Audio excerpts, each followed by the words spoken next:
আসসালামু আলাইকুম রহমতুল্লাহ। ঘুষ দিয়েও মারধর থেকে রক্ষা পায়নি। পাকিস্তানের ইমিগ্রেশন থেকে ফেরত দিল বাংলাদেশের 4 যুবককে।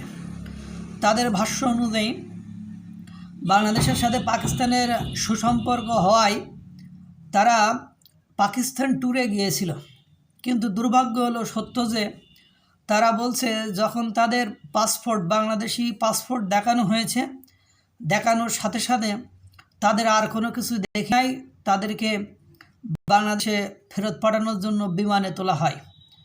একজন তাদের কাছ থেকে $2000 ঘুষ চাই। তারা বলছে এত ডলার আমাদের কাছে নেই, $400 আছে। সে $400 ঘুষ দেয়।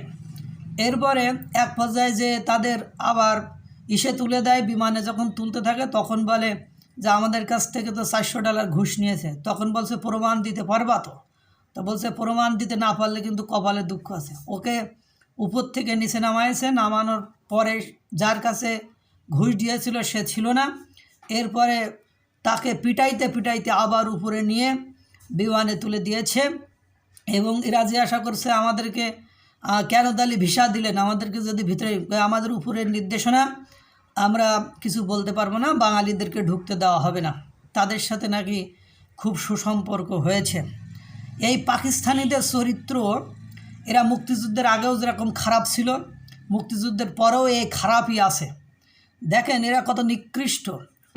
আমরা যেখানে মুসলমান জাতির বা মুসলিম জাতিকে এক অঙ্গ ভাবি, মুসলিমদেরকে পরস্পর ভাই ভাবি, মুসলিমদেরকে আমরা একটা বডির একটা পার্ট ভাবি, যে একটা অঙ্গ ক্ষতি হলে সমস্ত অঙ্গের ক্ষতি হয়। আর এই পাকিস্তানে বাংলাদেশে অবস্থানরত 1947 সালের পর থেকে যারা গিয়েছিল তাদের সাথে এরা কি করে একটু দেখেন। আজকে শোনেন, শুনলে বুঝতে পারবেন তাদের সত্যিকার অর্থের চরিত্র। এ মাইত্য তারা দিছে, এটা কোনো ব্যাপার না। এদের সাথে সুসম্পর্ক করলে বাঙালি জাতির কপালে কোনো দিন ভালো কিছু হবে বলে আমার মনে হয় না। কারণ এদের মানসিকতা দেখলেই আপনারা বুঝতে পারবেন। আমি একটা নিউজ আপনাদেরকে শোনাচ্ছি, একটু শোনেন। পাকিস্তানে 30 লাখ বাঙালি বসবাস করে, এর মধ্যে 20 লাখ করাচিতে বসবাস করে। বাঙালিদের তারা বিশ্বাসঘাতক জালিম বলেও শুনতে হয় অপবাদ। ওখানে যারা বাঙালি থাকে তাদেরকে তারা বিশ্বাসঘাতক জালিম বলে অপবাদ দেয়। দ্য ইকোনমিক ইন্টেলিজেন্সি এর এক সমীক্ষায় বলা হয়েছে করাচি পৃথিবীর সবচেয়ে বিপজ্জনক শহরও। ওয়ার্ল্ড গ্যাংদের জন্য এটা বিখ্যাত। প্রতিনিয়ত এখানে মারামারি হানাহানি চলতেই থাকে। আন্তর্জাতিক মাফিয়াদের মদতদাতার পাশাপাশি জঙ্গিবাদের আতুরঘরের তকমা তো আছেই। ব্রিটিশ আমলে বাঙালিরা প্রথমে করাচিতে পা রাখে। 20 শতাব্দীর প্রথম ভাগে সমুদ্র উপকূলবর্তী অঞ্চল হতে বাঙালি জেলেদেরকে নিয়ে যান করাচি দোভাষী ব্যবসায়ীরা। বিভিন্ন কলোনিতে বাঙালিদের বসবাস করতে বেশি দেখা যায়। নোংরা ঘিঞ্জি অঞ্চলকে কলোনি বলে। 1947 সালের পর স্বাধীনতার আগ পর্যন্ত ভারত বিদ্বেষী বাঙালিরা ভারত বিদ্বেষী এইভাবে তাদেরকে পাকিস্তানিরা যদিও একটু কদর করত। এরপরে বাংলাদেশ স্বাধীন হওয়ার পর তারা হয়ে ওঠে পাকিস্তানের মির্জাফর। ঘৃণা, বৈষম্য, চরম নির্যাতনের শিকার হচ্ছে পাকিস্তানকে আপন ভেবে সেখানে পাড়ি জমানো বাঙালিরা। বংশ পরম্পরায় পাকিস্তানে থেকেও তাদের কপালে এখনও জটেনি জাতীয় পরিচয়পত্র। কাজ করতে হয় ওয়ার্ক পারমিট নিয়ে, সেটিও নিতে হয় ঘুষ দিয়ে। নোংরা আর ঘিঞ্জি বস্তিতে থাকতে হয় বাংলাভাষীদের। দিনের প্রায় 20 ঘন্টা থাকে না সেখানে বিদ্যুৎ। দিনে একবার খাবার পানির যোগান আসে। নির্দিষ্ট এলাকার বাইরে গেলে পুলিশি ঝামেলায় পড়তে হয়। জাতীয় পরিচয়পত্র না থাকায় মেলে না শিক্ষা, কেনা যায় না জমি বা বাড়ি।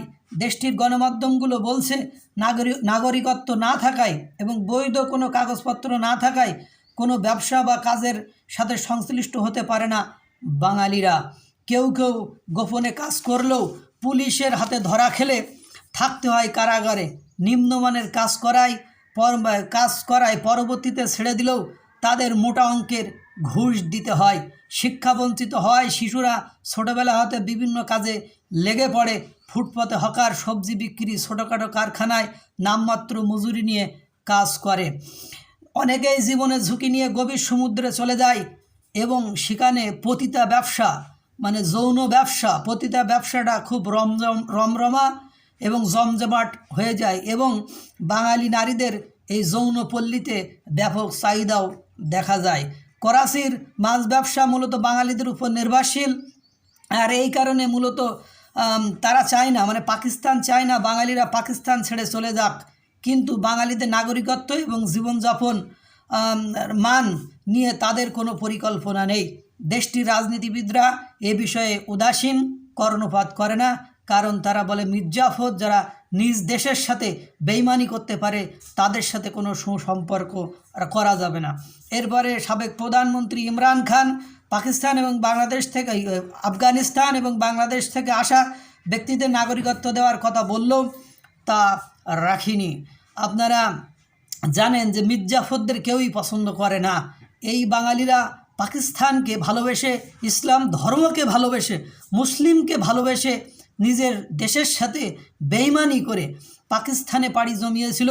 পাকিস্তানের মায়া ছাড়তে পারিনি, অথচ পাকিস্তানের ব্যক্তিরা, রাজনীতিবিদরা যারা ইসলাম ধর্ম মানে মুসলিম কান্ট্রি মানে ইসলাম ধর্ম যাদের সংবিধানের মূল ভিত্তি বা প্রস্তাবনার একটা মূল ভিত্তি, সেই দেশের আসল চরিত্র এটাই যে আর একজন মুসলিম, যেখানে ইসলাম বলছে সমতার কথা, যেখানে ইসলাম বলছে ভালোবাসার কথা, সম্প্রীতির কথা, দরিদ্রদের সাহায্য সহযোগিতার কথা, সেখানে তারা নির্মম নির্যাতন, অত্যাচার, নিপীড়ন, যৌন হয়রানি সহ যত রকম অত্যাচার অবিচার করা যায় সবই এই পাকিস্তান এই বাঙালি মুসলমানদের উপর করে। আর তোমরা বাঙালিরা তাদের সাথে ফ্রি ভিসায় ট্যুরে যাচ্ছ না, তোমাদেরকে তো মায়ের ওই ইমিগ্রেশন থেকেই দিয়েছে। অপেক্ষা করো, সুযোগ দাও, দেখবা আবারও তোমাদের কপালে কি করে, কি জোটায়, কি খাইতে দেয়, কি মাখায়। কারণ যে জাতি তাদের দেশে থাকা 30 লক্ষ মুসলিম বাঙালিদেরকে আজও পর্যন্ত নাগরিকত্ব দেয়নি, তাদের জাতীয় পরিচয়পত্র দেয়নি, তারা জমি কিনতে পারে না, বাড়ি কিনতে পারে না, তাদেরকে পৃথিবীর সবচেয়ে নোংরা জায়গায় বস্তিতে রাখে এবং তারা শিক্ষা পর্যন্ত গ্রহণ করতে পারে না, সেই জাতি তোমার জন্য আমার জন্য কি করবে? তাদের নিজেরই তো নৈতিকতা, মূল্যবোধ, সামাজিকতা এগুলো একদম তলানিতে। আল্লাহ তাআলা সকলকে ভালো রাখুক, সুস্থ রাখুক। আসসালামু আলাইকুম ওয়া রাহমাতুল্লাহ।